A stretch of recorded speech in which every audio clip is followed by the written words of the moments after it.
Les formes, elles sont vraiment très larges et très diverses. Ça peut aller des choses assez bénignes à des comportements beaucoup plus graves, des comportements d'oppression systématique au quotidien. C'est important de montrer que ça peut arriver dans tous les milieux, pas seulement aux femmes, mais vraiment à tout le monde.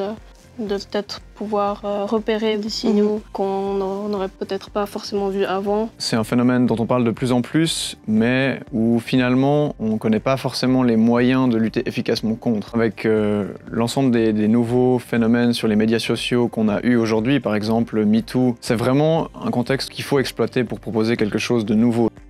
Le premier exemple qui me vient, c'est se faire siffler dans la rue. Il y a certains regards, je trouve, avec l'attitude de la personne qui, là, ça peut rendre mal à l'aise et on commence à se questionner soi-même voilà, sur son style vestimentaire. Est-ce que c'était trop court? Est-ce que c'est trop voyant? Par exemple, un collègue qui dit finalement, c'est normal de moins payer les femmes puisqu'elles ont leur menstruation et du coup, elles sont moins performantes ces jours-là. Il y en a qui vont dire « Ah bah oui, elle l'a cherché et tout », ça on l'entend extrêmement souvent.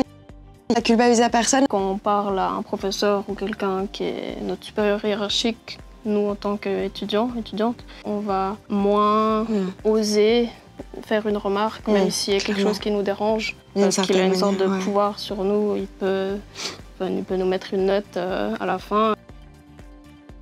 Même si ça paraît simple à dire, il faut en parler. Il faut en parler pour pas se dire « Ah non, je suis parano, je me fais des idées ». Mais vraiment, surtout, il ne faut pas s'isoler. Il suffit qu'il y ait une personne qui montre que c'est pas normal et qui le montre vraiment à tout le groupe pour que ça change. C'est ça qui est important. Montrer aux gens qu'être un exemple, ça change vraiment le sexisme au quotidien.